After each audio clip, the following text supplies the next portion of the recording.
World hypertension day के अवसर पर आज हमारे साथ हैं डॉक्टर नीलेश पुरुषोत्तम सूरत से, जो हमें बताएंगे कि दिल को स्वस्थ जो है वो कैसे रखा जा सकता है। हाय नमस्कार, मैं हूँ डॉक्टर नीलेश पुरुषोत्तम। आप मुझे सुन रहे हो माई FM पर। सर, सबसे पहला क्वेश्चन तो यही है कि हाइपरटेंशन आखिर क्या है और ये क्यों खतरनाक है? हाइपरटेंशन एक्चुअली हमारी जो रक्त वाहिनी होती है बॉडी में, उसमें जो प्रेशर होता है वो जो नॉर्मल जो होना चाहिए अराउंड 120 to 140 ऊपर का और 80 और 90 नीचे का, उससे अगर ज्यादा है तो उसको हाइपरटेंशन बोलते हैं। अगर प्रेशर ज्यादा रहता है तो बॉडी में काफी सारे चेंजेस हमारे ऑर्गन में आने के चांस होते हैं और वो हमें लॉन्ग टर्म पे नुकसानकारक होता है। हमारे इंडिया में क्या स्टेटस है हाई ब्लड प्रेशर का? कितने केसेस जो हैं वो आते रहते हैं? अब इंसिडेंस अगर हम माने जाए कि कितना है तो around 25 to 30% of the population above 40 year में हाइपरटेंशन देखा जाता है। और रिस्क फैक्टर जो है वो यही जो हमने अभी डिस्कस किया कि जो डाइट और लाइफस्टाइल हैबिट, वही उनके रिस्क फैक्टर्स एक्चुअली है। सर, हाई और लो ब्लड प्रेशर का सही वक्त पे पता लगाना क्यों इतना इम्पोर्टेंट है, क्यों जरूरी है? वो बहुत जरूरी है क्योंकि जैसे कि हमने डिस्कस किया कि जो ब्लड प्रेशर है उसके वैसे कोई सिम्टम्स होते नहीं है। तो अगर आप रेगुलर मॉनिटरिंग आपका ब्लड प्रेशर करते हो तो भी आपको पता चल पाएगा कि वेदर आप हाई ब्लड प्रेशर में आ रहे हो कि नहीं आ रहे हो।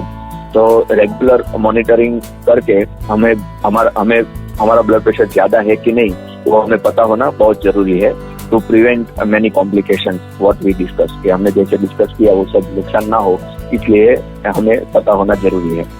अब लो प्रेशर की बात करें तो यूजुअली लो प्रेशर जैसी कोई टर्मिनोलॉजी है नहीं, क्योंकि लो प्रेशर जो होता है जिसको होता है उसको यूजुअली हार्ट का पंपिंग कम हो सकता है या बॉडी में फ्लूइड कम हो सकता है, ऐसे कोई रीजन की वजह से ही हो सकता है। अदरवाइज लो प्रेशर जैसा कोई टर्मिनोलॉजी मतलब नहीं है। सर, अगला क्वेश्चन मेरा यही है कि हाइपरटेंशन के ऐसे कौन कौन से कारण होते हैं जो बहुत अफेक्ट करते हैं? अगर माना जाए तो usually there are many factors, जैसे कि हाइपरटेंशन उम्र के हिसाब से बढ़ता है, मेल में पुरुष में महिलाओं से ज्यादा हो सकता है।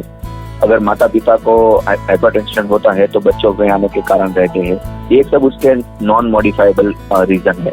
लेकिन अभी हमारी जो रूटीन लाइफ है उसमें काफी सारे मॉडिफाइबल फैक्टर्स भी इन्वॉल्व होते हैं कि जो हाइपरटेंशन कर सकते हैं। जैसे कि हमारे डाइट में ज्यादा सॉल्ट होना, सैचुरेटेड फैट अगर हम ज्यादा खाते हैं, लैक ऑफ एक्सरसाइज मतलब हमारा आलसीपन, अगर हम रेगुलर एक्सरसाइज नहीं करते हैं, मोटापा, टोबैको, अल्कोहल, ये सब हाइपरटेंशन के रीजन होते हैं।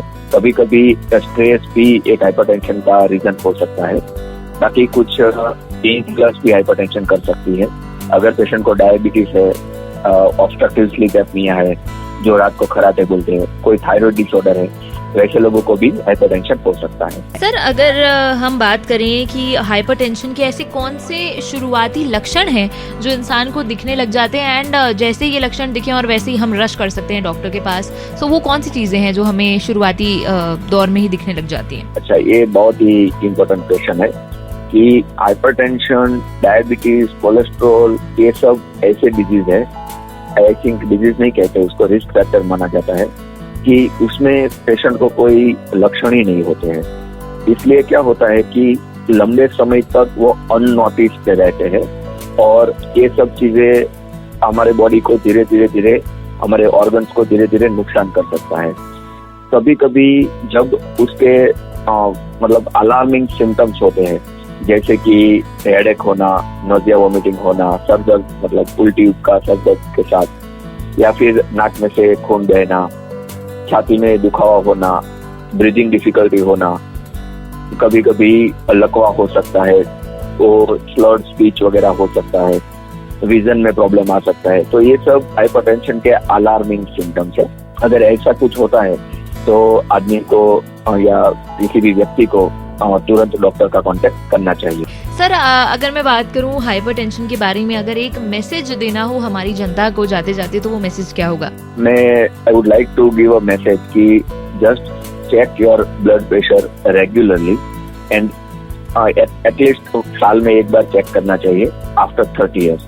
अगर ब्लड प्रेशर बॉर्डर लाइन वगैरह आ रहा है तो every 3 monthly you have to check, and better if you consult your doctor if it is high. A public awareness initiative for blood pressure control.